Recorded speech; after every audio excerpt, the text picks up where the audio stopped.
સદગુરુ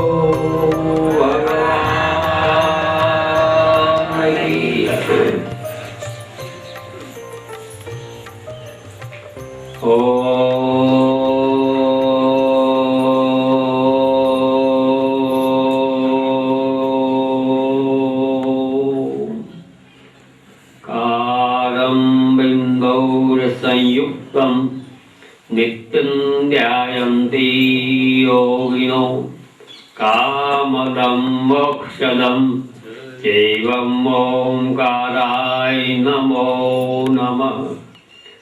सर्वदा सर्वकार्येषु नास्तिं तेषां मङ्गलम् ईशामदितो भगवान् मङ्गलाय तनो हरि।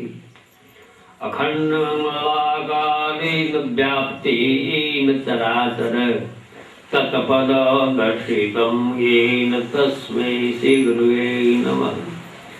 ब्रह्मानन्दं परमसुखदं केवलज्ञानमूर्ति दन्दातीतं गगनसदृशं तत्त्वमस्यादिलक्ष्यम् एकं नित्यं विमलमचलं सर्वादेशाक्षिभूतं भावातीतं त्रिगुणरहितं सद्गुरो तं नमामि। सद्गुरो भगवान् की जय। बहुनां जन्मान्ते ज्ञानवान् प्रप्रगते वासुदेव सर्वमिति सह महात्मा दुर्लभ। भाई करोड़ों जन्मों थी सुकृत करता करता मनुष्य शरीर મળ્યું છે। સારા ભાવ કરતા કરતા પરમાત્માને ભજતા ભજતા આપણે મુમુક્ષપણું પ્રાપ્ત કરીશું। મુમુક્ષુનું પ્રાપ્ત થયું એટલે સત્પુરુષ મળ્યા એટલે નિર્વાણ જવાનું મારે ખુલ્લો થઈ ગયો, મોરો નિર્વાણ ખુલ્લો થઈ ગયો। ઘણા જન્મે બહુના જન્માંતે જ્ઞાન વાતું ઘણા જન્મોથી આવીએ છીએ જીએ છીએ ખૂન માલુમ કરીએ છીએ પણ એક સત્પુરુષ મળ્યો નથી। સત્પુરુષ એટલે રામ કૃષ્ણ મહાવીર અલ્લાહ ઈસુ મોહમ્મદ જેવો પ્રકટ દશાવાળો દેહાતી દેદાર વાળો મનુષ્ય। જેમ લાકડામાં અગ્નિ સાહેબ પ્રકટ થઈ જાય એનું કોમ થઈ જાય। સૂર્યમાં પ્રકાશતા છે તો આખું જગત એના દ્વારે પોતાનું પ્રાપ્ત ભોગવે છે। એમ જ્યારે પ્રકટ દશાવાળા સત્પુરુષો મને એ જીવને શિવ કરી નાખે। સત્સંગ એટલે જીવને શિવ કરવાની જગ્યા, બ્રહ્મ ભરવાની અજોડ સાધન। મનુષ્ય શરીર એટલે મોક્ષ જવાનું સાધન, જન્મ મરણ જવાનું સાધન નહીં।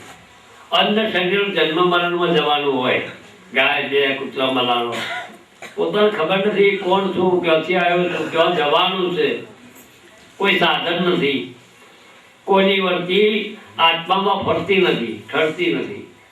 મનુષ્ય શરીર એક એવું છે કે પ્રકટ પુરુષનો સત્સંગ કરી શકે, એને પરખી શકે અને વર્તી નિજાત્મામાં આરૂઢ કરી શકે।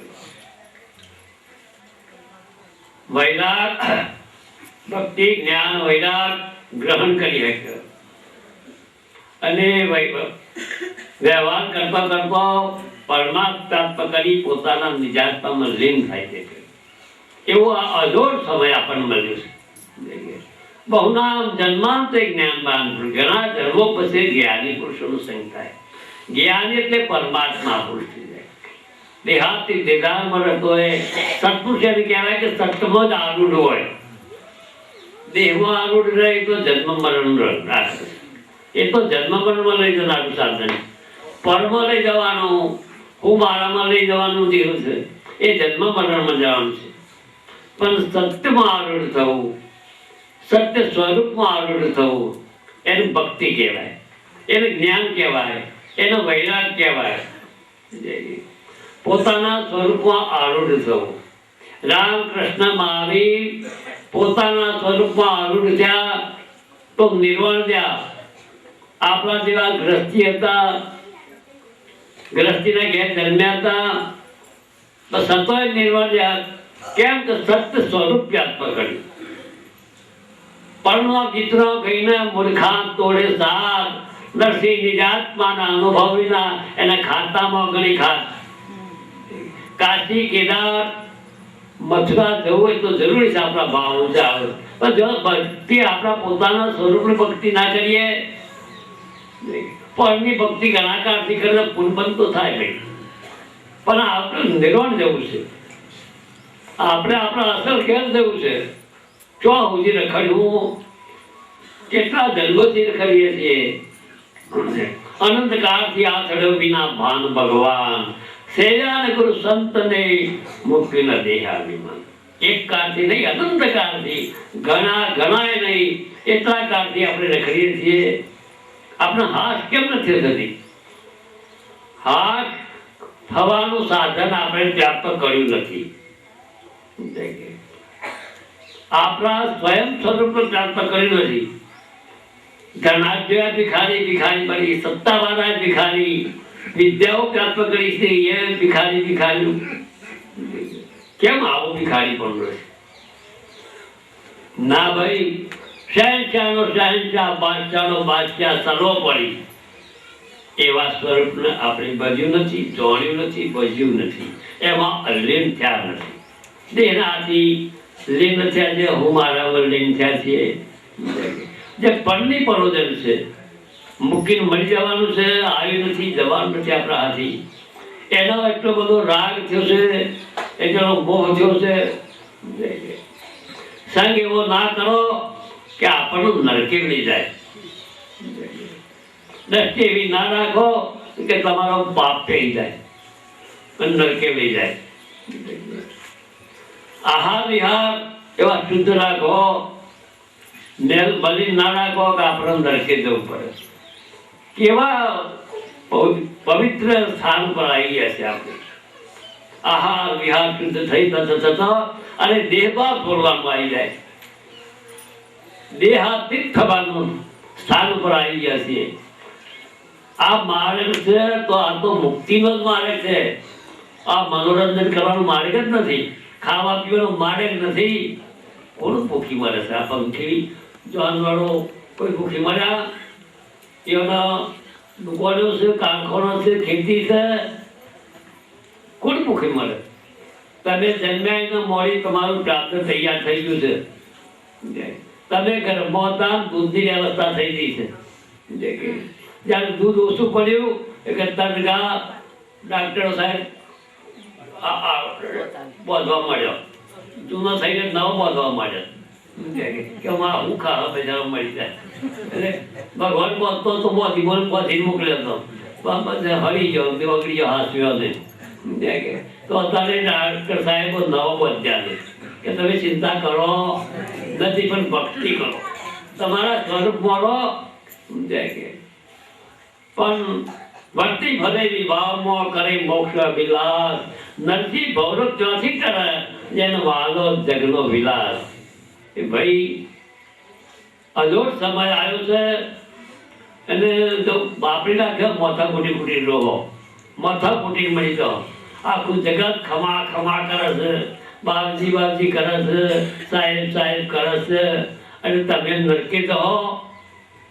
એટલે તો લાજ રાખો કે આ આખું જગત આપણને બાપજી બાપજી કહે છે, ખમા ખમા કરે છે, સાહેબ સાહેબ કરે છે, અને આપણે નરકે કહું. આવો દેહ લઈને મને છે ને એમાં કરવાનું છે, પરાઈ વસ્તુ છોડી નહીં જવી પડે ભાઈ. દેખે બાહ્ય ક્રિયાનો રાગ છોડી દો, સ્વયંમાં રહો. ઢોળો આખી મલકની જગ્યામાં રખડવા તો એ હવોના શીલો આવી જાય, કોઈને પૂછવું પડતું નથી. દોડ હવોના શીલો જઈને બેસી જાય. આપણે અનંતકાળથી આશરીએ આપણું કોણ ઘર છે, ક્યાંથી આવ્યા છીએ, આપણો અસલ બાપ કોણ છે? આ નકલી બાપ તરગારાને પડ્યો એટલે કંઈક બાપ કર્યા, કંઈક માં કરી, જેમ કલાકારો કરે છે ને. જે કે એવા મા બાપ આપણે કરી કરીને જીવે છીએ. શાપ મિથ્યાત્મ નહીં. એક સ્વયં ચોણ્યા વગર, એક આત્મામાં ઠર્યા વગર આ મથ પડે અને પ્રાપ્ત બને. મથ પડે ને પ્રાપ્ત ગૂંચવી નાખજે. આ સંસારને ગૂંથાવાની ધારસા. કરોડીઓ એના જાતિ જાતિ ધાર બનાવવા મોટી. સમજાય કે બીજો ફસાવવા માટે મચ્છરીઓ એ તમારે ફસાઈ જાય મનમાં મળી જાય. નેકરતા ના આવડે, નેકરતા ના આવડે. એમાં આપણી રસેલી ધારમાં આપણે ફસાઈ નાખીએ. ધન રાખું બાબા. સમજાય કે આપણી વચ્ચે આત્મામાં આરૂઢ રાખી પ્રાપ્ત ભોગવવાનું. ચાપ તું તરકારો હો ખેલ કરે તો એ બોલતો નથી કે હું ભગવાનનો છોકરો છે, બોલતો નથી. આપણે હું ફૂટ્યું છે, આપણું મગજ ખલાસ થઈ ગયું છે. કેમ છે તે નવા નવા બાપ કહીને સર બાપને ભૂલી ગયા. સર્વાત્મ ભાવ સમિસાધના નરસિંહ બીજી કોઈ અને મોક્ષ પદ મેળવવું હોય તો સાધન કરજો. સોય 1000 જાતના દાગીના બનાવો હોનાના, પછી ભૂલા પડી જાઓ. અને હોનું જ છે, બીજું શું જો રોમ રોમમાં હોનું છે, બધા દાગીનામાં હોનું છે. તો આ બધા ઘાટોમાં એટલો